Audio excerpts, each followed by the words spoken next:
बिस्मिल्लाहिर्रहमानिर्रहीम, अस्सलाम वालेकुम। जियो न्यूज़ पर आप देख रहे हैं आपस की बात और मैं हूं मुनीब फारूक। पाकिस्तान की सियासत के अंदर वैसे तो there is never a dull day, लेकिन आजकल के हालात ऐसे हैं कि हर रोज़ एक नई खबर, एक नया इल्ज़ाम और शायद एक नई तरदीद भी सामने आती है। दिलचस्प बात यह है कि साबिक वज़ीर आज़म जनाब इमरान खान ने जब सहाफ़ियों से गुफ्तगू की और उसकी जो रिपोर्टिंग हुई, जो बात सामने आई, मुतअद्दिद बातें ऐसी हैं जो कि हैरान कर देने वाली हैं। यानी सबसे पहले जनाब इमरान खान ये समझते हैं कि जो सुप्रीम कोर्ट के मोअज़्ज़ज़ जज हैं जनाब जस्टिस काजी फ़ाइज़ ईसा साहब, उनके खिलाफ जो रेफरेंस बनाया गया, भेजा गया, वो एक गलती थी।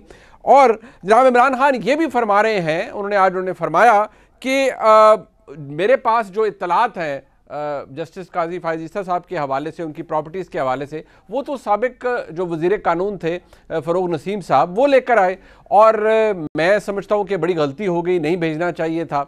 अभी कुछ देर पहले शाहज़ेब खानज़ादा साहब के प्रोग्राम में डॉक्टर फ़रोग़ नसीम साहब ने, जो कि साबिक वज़ीर हैं, उन्होंने इस बात की सख्ती से तरदीद की और ये कहा कि वज़ीर आज़म पाकिस्तान यानी साबिक वज़ीर आज़म पाकिस्तान जनाब इमरान खान ने ना सिर्फ ये रेफरेंस क्लियर किया, बल्कि जनाब इमरान खान खुद इस बात की निगरानी भी करते रहे और इंसिस्ट करते रहे कि जस्टिस काजी फ़ाइज़ ईसा साहब के खिलाफ ये रेफरेंस दायर किया जाए सुप्रीम जुडिशल काउंसिल के अंदर।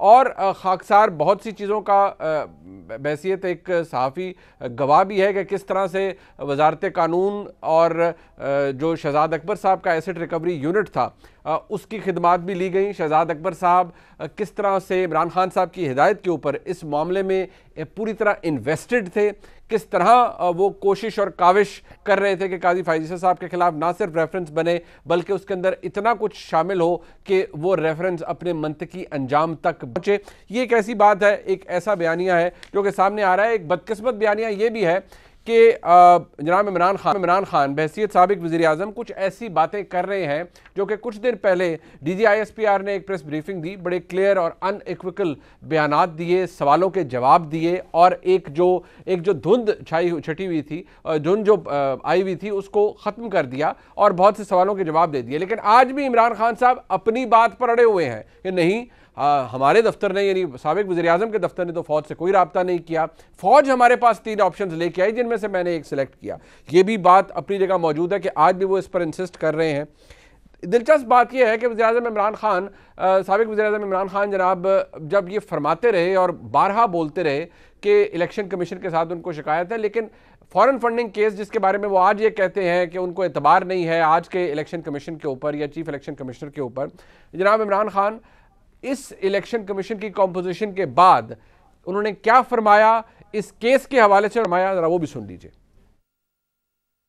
स्क्रूटनी कमेटीज को प्रेशराइज किया गया, उन पर इन्फ्लुएंस किया गया और उसकी वजह से ये डिले हो गया, वरना ये 6-7 साल मामला नहीं लगना चाहिए। देखें, इसके पीछे कुछ और था। इनका अपना इलेक्शन कमिश्नर था पिछला वाला, हैंड पिक्ड, और एक जो प्रोज कर रहा था कि तहरीक इंसाफ का असल में इस पार्टी का सबसे बड़ा दुश्मन था, वो जाके गेम खेल रहे थे हमारे साथ, इसलिए डिले हो रहा था। वो बदनीयती के ऊपर था। आज इलेक्शन कमीशन पे हमें इत्मीनान है क्योंकि ये जो इलेक्शन कमीशन है, हमने चॉइस से, यानी हमारा भी इनपुट है, ऑपोजिशन और गवर्नमेंट के मिल के किया।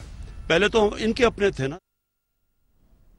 ताजुब है आज जनाब इमरान खान को ये क्यों लगता है और वो ये क्यों कह रहे हैं कि मौजूदा चीफ इलेक्शन कमिश्नर ये तो एस्टैब्लिशमेंट ने लगवाए हैं, ये तो उनके नॉमिनी है, जबकि इसकी कोई गुंजाइश नहीं है। ये बात रिकॉर्ड के ऊपर है कि किस तरह उस पूरे प्रोसेस के अंदर जनाब परवेज़ खटक साहब ने एक पर्ची निकाली और सामने रख दी। परवेज़ खटक साहब आखिरी इत्तलात आने तक तो जनाब इमरान खान साहब के बहुत करीबी साथी थे, साबिका डिफेंस मिनिस्टर हैं और इमरान खान साहब की हिदायत के अलावा वो कुछ नहीं करते। तो क्या परवेज़ खटक साहब इस बात को एंडोर्स करेंगे कि मौजूदा चीफ इलेक्शन कमिश्नर नॉमिनी है पाकिस्तान की एस्टैब्लिशमेंट के, पाकिस्तान की फ़ौज के? ये कुछ ऐसी बातें हैं जो शायद मज़ाक़ खेज़ ही नहीं बल्कि ख़तरनाक भी नज़र आती हैं, क्योंकि इसका इम्पैक्ट ये हो रहा है कि मुल्क के अंदर बैरून मुल्क इमरान खान साहब के फॉलोअर सपोर्टर होना अच्छी बात है, लेकिन जो बयानिया आ रहा है सामने वो बड़ा ख़तरनाक है। चाहे वो पाकिस्तान की अदलिया के हवाले से हो, चाहे वो पाकिस्तान की मुसल्लह अफवाज और उनके सरबराहान के हवाले से हो, कुछ ऐसे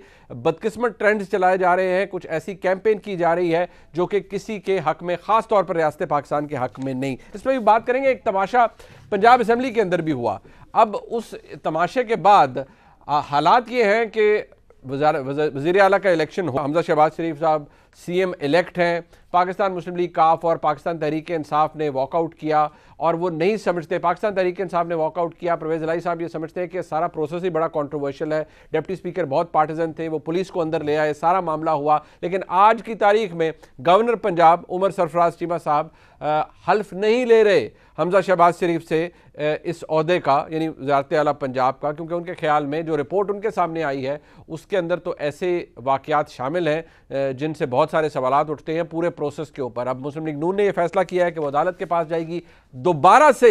एक ऐसा मामला जो कि शायद किसी प्रोविंशियल असेंबली के अंदर हल होना चाहिए वो अदालत के सामने जाएगा। एक बदकिस्मत एलिमेंट है, लेकिन ऐसा होता हुआ नजर आ रहा है। अपने मेहमानों का तारुफ करवाते हैं, तमाम मामलात उनके सामने रखेंगे और प्रोग्राम के आखिरी हिस्से के अंदर हम एक एक्सक्लूसिव सेगमेंट भी आपके सामने लाएंगे कि किस तरह से कुछ लोग मजमूम अपने मकासद के लिए और अपने सेल्फ सर्विंग इंटरेस्ट है उनकी तकवीत के लिए मुल्क को नुकसान पहुंचा रहे हैं। ये भी आपके सामने हम रखेंगे।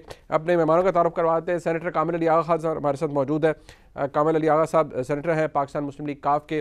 जनाब परवेज़ इलाही साहब के बड़े दरीना साथी हैं। आगा साहब बहुत शुक्रिया आपका।